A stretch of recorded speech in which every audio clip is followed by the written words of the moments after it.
San Ignacio, que es, digamos, un maestro en la materia del discernimiento espiritual, es decir, de saber juzgar, distinguir, discernir la diversidad de los espíritus, el bueno y el malo, o el propiamente humano o natural, como él lo escribe también en las célebres reglas de los ejercicios. Sus expresiones reiteradas como reflectir, es decir, reflexionar, entrar dentro de mí, considerar, advertir, repasar la historia de su vida, como diría también en el ejercicio de los pecados. Y cuando él se autoanalizaba, entonces comenzó a discernir y a descubrir, por una parte, las mociones, los movimientos, los pensamientos que venían del buen espíritu, y por el contrario, los del mal espíritu. De ahí nacieron los propósitos de cambiar de vida. Comenzó él, evidentemente, a desengañarse de su vida pasada. Evidentemente que fue una vida no santa, desde luego, él mismo lo confiesa humildemente, sin reparos.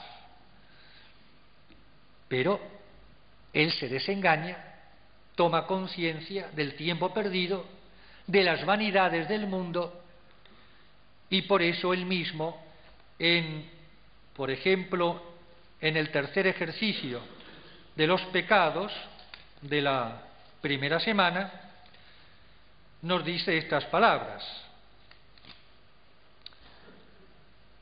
Concretamente, en los 3 coloquios.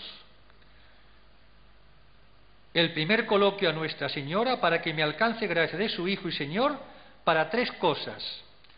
La primera, para que sienta interno conocimiento de mis pecados, interno conocimiento, y aborrecimiento de ellos. Segunda, para que sienta el desorden de mis operaciones, para que aborreciendo ese desorden, la raíz de mis pecados, me enmiende y me ordene. Y tercera, pedir conocimiento del mundo, para que aborreciéndolo, aparte de mí las cosas mundanas y vanas. De ahí también, amados hermanos, esa afición al estudio que él tenía, y de ahí también lo que podríamos, y yo me atrevo a decir, ese sentido realista, ese sentido metafísico que él tenía como innato, aún quizás sin darse cuenta, ese ir a la realidad de las cosas, ese ir al fondo de las cosas. De ahí también, entre paréntesis, ese sentimiento trágico de la vida, trágico por cuanto realista, de la vanidad de las cosas que pasan, de ese idealismo maravilloso, de ese idealismo sublime, envidiable, de deseos del absoluto, es decir, de lo que no pasa, de lo profundo, es decir, de lo no superficial, de lo que no se ve, es decir, de lo que trasciende lo sensible, el alcance de los sentidos. De ahí también ese sentido de simplicidad, de saber reducir todo a pocas, yo diría a una sola idea, como es el libro de los ejercicios espirituales, que no son en realidad más que el desarrollo de una sola idea que él llama el principio fundamento. El hombre es creado para alabar, hacer reverencia, servir a Dios nuestro Señor, mediante esto salvar su alma, y lo demás, tanto cuanto me ayuda para alcanzar mi último fin. Y nada más, y nada menos. Y está todo dicho. Es propio de los sabios ser hombre de pocas ideas, de una sola idea, pero llevada hasta sus últimas consecuencias. O dicho de otra manera, hombres de una gran pasión San Ignacio, un temperamento arrebatadamente, fogosamente apasionado, pero una gran pasión puesta al servicio de un gran ideal. En su caso, como de todos los santos, claro, el ideal de la santidad. El fin último para el cual, en definitiva, Dios nos ha creado, nos ha puesto en este mundo. Él mismo dice que a raíz de esa aparición, tal vez la primera, parece ser, o por lo menos una de las primeras apariciones, visiones de la Santísima Virgen con el niño Jesús en brazos, dice que a partir de esa visión sintió asco, palabra textual, asco de toda la vida pasada, especialmente en cosas de la carne. A partir de ese momento nunca tuvo una sola tentación ni movimiento desordenado de sensualidad.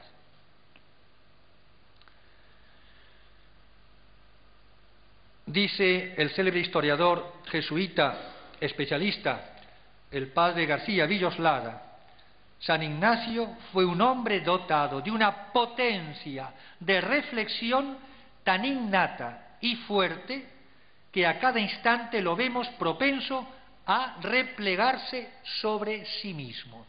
Replegarse para después desplegarse. Misionero apóstol 100%. Pero justamente para ser conquistador, para conquistar, para llegar a los demás, primero tengo yo que entrar dentro de mí. Y hay esa expresión suya, por ejemplo, en las reglas de elección de Estado o de reforma de vida, mirar dónde más la razón se inclina. Después que así he discurrido y raciocinado a todas partes sobre la cosa propuesta, es decir, el tema de mi elección o de mi reforma, mirar dónde más la razón se sobreentiende iluminada por la fe, siempre dentro del plano sobrenatural, por supuesto, se inclina. Y así, según la mayor moción racional y no moción alguna sensual, se debe hacer deliberación sobre la cosa propuesta. Cuarto aspecto de su personalidad humana: voluntad férrea. Creo que férrea es decir poco, ¿no? De diamante, no sé cómo decirlo. Un hombre de una constancia, de una fortaleza, de una tenacidad, de una perseverancia en sus propósitos, en sus planes. Yo diría en una palabra, de un aguante que asusta, que deja perplejo, terrible. Cuando él se proponía una cosa, la llevaba hasta sus últimas consecuencias. Y nadie le podía convencer de lo contrario. Y sobre todo, cuando era el Espíritu Santo el que se lo inspiraba, cuando era Cristo Rey el que se lo mandaba, o se lo insinuaba, San Ignacio era terrible, ¿no? Iba hasta las últimas consecuencias. Tenía una libertad de espíritu extraordinaria. Lo vemos muy bien en las meditaciones del Rey temporal, cuando dice, por ejemplo, yo quiero y deseo, y es mi determinación deliberada. Esas expresiones que se repiten. Es decir, esa entrega consciente, responsable, del que sabe a lo que se juega y lo que se juega, y a quién se entrega. Y en el final de sus cartas era común terminar con estas palabras textuales: para que en todo su santísima voluntad siempre sintamos la de Dios y aquella enteramente cumplamos. Voluntad, que llega justamente hasta el heroísmo.